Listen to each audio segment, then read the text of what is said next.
Bonjour les amis des oiseaux, donc c'est Mercier Canariculteur pour la suite des vidéos. Alors nous sommes maintenant fin octobre. Voilà, donc je vais faire cette vidéo, sachant que pour les canaris, il se passe pas grand-chose, hein. J'en parlerai quand même de deux, trois petites choses. Par contre, l'essentiel des changements, c'est surtout sur les indigènes. Voilà, les verdiers. Voilà, je vais vous montrer ça. Donc, pour ce qui concerne les canaris, donc je vous disais, il n'y a pas grand-chose qui change. La préparation continue. Là, aujourd'hui, ils ont de l'herbe à pure dans l'abreuvoir. Voilà, ça suit son cours. Quoi dire? Voilà, les oiseaux sont super en forme. Alors si par contre, petit changement, je sais pas si vous entendez là, les canaris chantent de plus en plus, notamment ce mâle-là par exemple. J'ai mon mâle ici là qui se met à chanter. Voilà, là ils ont un petit morceau de pomme que je leur ai mis. Voilà, donc ça suit son cours. Les mâles chantent de plus en plus. Voilà. Et je voulais dire, alors ici, là, j'ai fait donc, je crois que j'en avais parlé la dernière fois, je fais l'expérience d'un frisé sur cette femelle-là. On va voir ce que ça va donner. Donc ma petite femelle UP, voilà, qui est magnifique, jeune femelle de 1 an. Sur mon mâle qui a eu pas mal de problèmes, voilà, il a une patte un petit peu faiblarde, mais bon, rien de bien méchant. Mais finalement, il s'en remet et puis, écoutez, il a l'air plutôt en forme. Alors, je sais pas si ça va marcher, mais enfin bon, j'essaye. Je voulais insister un petit peu sur une chose, je vais vous montrer ça. Je vous avais dit que j'ai donc quasiment réglé le problème de la cariose respiratoire. Et donc, je voulais revenir sur ce produit-là. Voilà, qui est ici. Je sais pas si vous allez voir. Donc, j'essaye. Voilà. Donc ici, en fait, un produit bio d'huile essentielle, voilà, que j'ai eu en pharmacie. Et je vous avais dit la dernière fois, voilà, qu'il y a l'eucalyptus radié. Donc c'est de l'huile essentielle, voilà, qui est fait pour les humains, hein, qui n'est pas fait pour les oiseaux. J'ai testé, donc ça fait un moment que j'ai testé ça. Alors écoutez, ça marche, hein. Là, je confirme que ce moyen. Alors, en fait, ce qui se passe, c'est que par contre, ça marche, mais attention, c'est super fort. C'est-à-dire que, en fait, ce que je fais, c'est que là, par exemple, sur celui-ci, ce couple-là, donc lui, il a plus du tout, je l'ai traité à ça. Et en fait, ce qui se passait, c'est que donc j'utilisais l'ancienne méthode que vous avez vue sur les anciennes vidéos. Et, et le problème, c'est que ça revenait souvent. Et là, j'ai décidé d'utiliser grand moyen. Donc en fait, ces eucalyptus là, enfin ce système d'huile essentielle, il faut l'utiliser lorsqu'on voit que je l'utilise lorsque je vois que la cariose respiratoire revient souvent, comme c'était le cas pour lui, parce que c'est super fort, hein. Quand vous le mettez à l'oiseau est en train de tituber, on a l'impression qu'il va claquer dans les heures qui suivent. Donc, mais finalement, il revient à lui peu à peu, voilà. Mais enfin, tout ça pour dire que c'est un produit à utiliser avec beaucoup de précautions. Euh, Quand vraiment on n'a pas d'autre choix. Et donc, ça marche plutôt super efficacement. Voilà, ça marche très bien. Donc, voilà, contre acariose respiratoire, je pensais pas que ça allait marcher aussi bien. Donc, voilà. Alors, la conclusion, ça marche bien, mais ça a utilisé avec beaucoup, beaucoup de précautions. Donc, moi, je le mets dans une seringue, comme je vous ai montré, je les mets sur les narines. Et voilà, et c'est là où on voit que ça agit parce que l'oiseau est un peu dans des états un peu seconds, quoi. Voilà, que dire de plus? Pas grand-chose. Donc, là, les oiseaux, là, vous voyez, ils ont du miel, voilà, qui mangent beaucoup. Là, c'est cette année, c'est un petit peu la nouveauté, c'est que parce que je leur ai mis pas mal de miel. Donc là pour les Canaries, ça suit son cours. La prochaine vidéo, ça sera donc fin novembre. parce que là les choses vont vraiment sévèrement. Alors là évidemment il n'y a pas de lumière, pas de chauffage. Donc les nuits là tombent à 18 h, ils vont bientôt tomber à 17 h.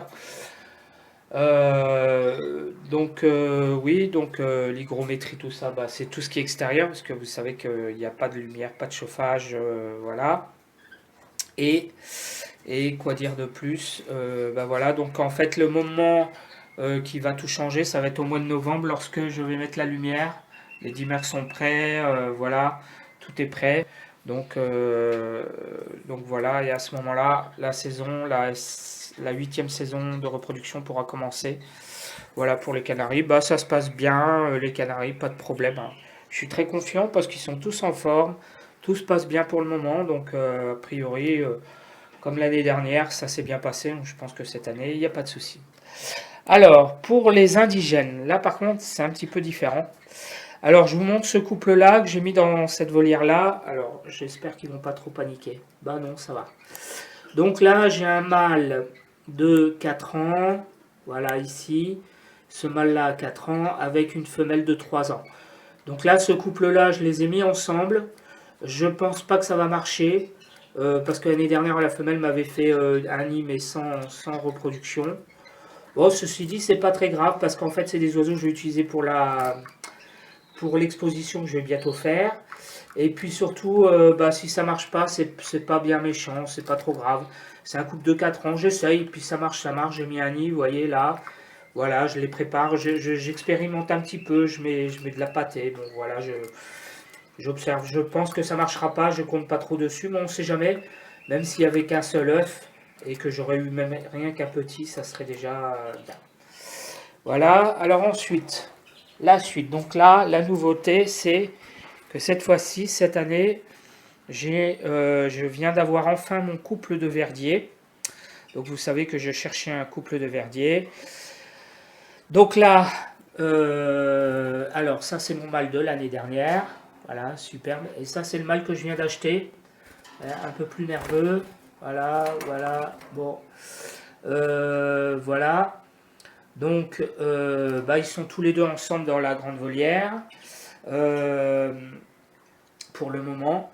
Et puis les femelles, donc bah, ma femelle jaune, donc j'ai réaménagé la cage. Et en fait là, c'est la nouvelle femelle. Donc voici, tac. Donc là, j'ai pas nettoyé la cage encore. Alors elle est assez nerveuse, évidemment, comme souvent chez Verdier. Donc du coup, j'ai installé c'est du gazon artificiel. Voilà, parce que effectivement, vous voyez, elle est particulièrement nerveuse. Bah, ça marche plutôt bien. Donc voilà, ça, vous voyez, ça fait que le nid on sera un peu isolé. Et j'ai fait la même chose pour ma femelle jaune. Donc ma femelle jaune que j'ai mis là-bas, la voici, la voilà. Et donc vous voyez, j'ai mis les plantes artificielles autour, j'ai mis le gazon, ça marche. Elle est plutôt calme. Voilà, elle est plus calme qu'avant. Vous voyez, j'ai mis ça en fait. Voilà, ça marche. Et donc là, par contre, ces deux couples-là, donc ce couple-là, Demon Slayer et Full Metal Alchemist, ce seront normalement les deux couples sur lesquels je compte.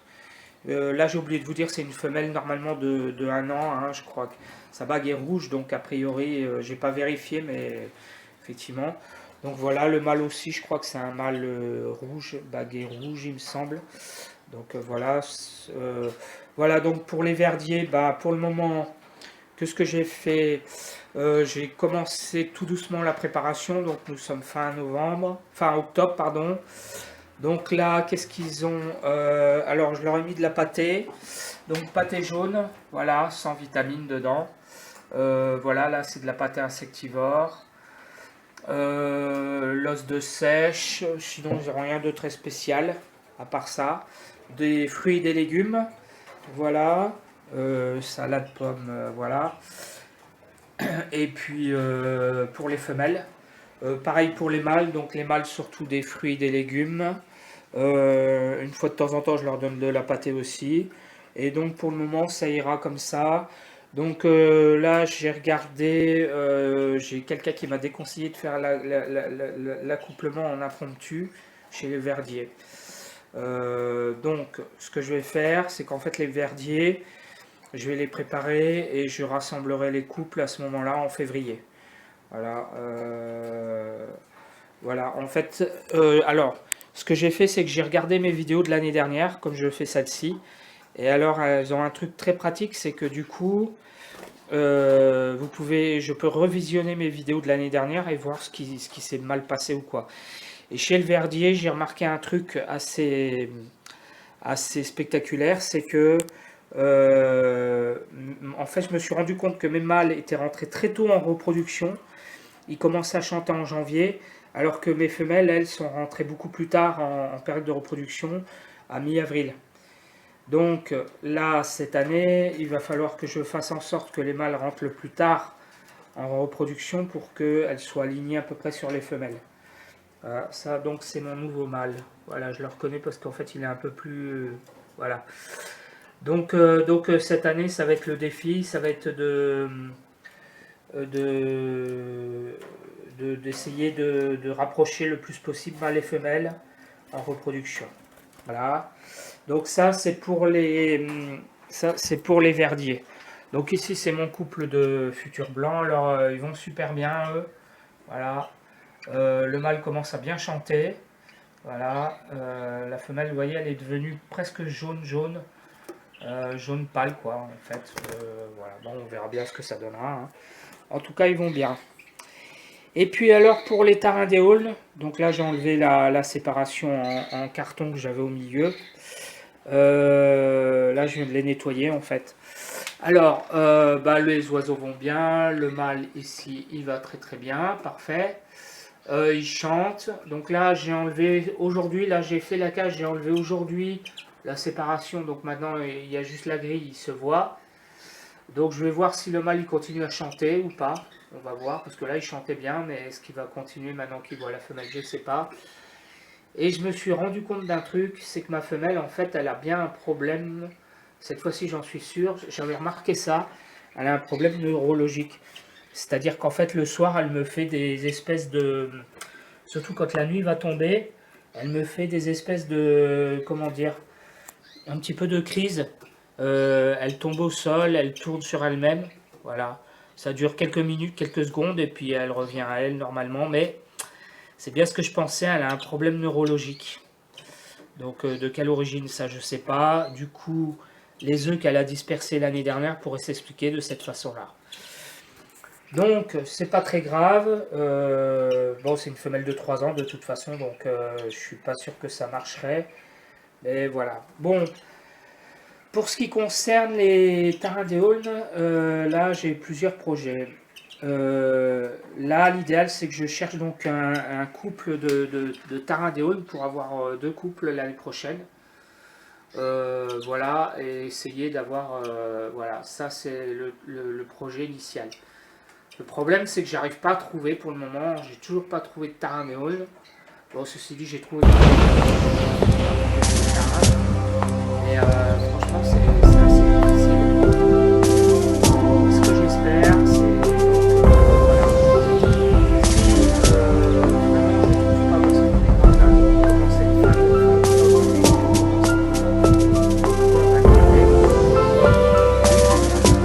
si jamais je trouve pas de tarindéoles supplémentaires, l'idée, l'alternative la première, ça serait par exemple de prendre une espèce proche du tarindéole avec qui je pourrais accoupler. Alors je vais regarder, il y a une espèce qui s'appelle le tarin rouge du Venezuela, et si vous les accouplez, ça donne des jeunes fertiles. Bon, évidemment, je ne pourrais pas en arriver là, mais disons cas désespéré que vraiment j'arrive pas à trouver de femelles et qu'on est dans la saison et que vraiment j'ai pas le choix, à ce moment-là, ça pourrait être une alternative. Je la couplerai à ce moment-là et bon, ça fera moitié des tarins, moitié. Voilà, donc c'est pas ce que je voudrais initialement, mais c'est à envisager si jamais je ne trouve pas de tarins. Autre chose, sinon j'ai une deuxième alternative. À ce moment-là, c'est d'abandonner le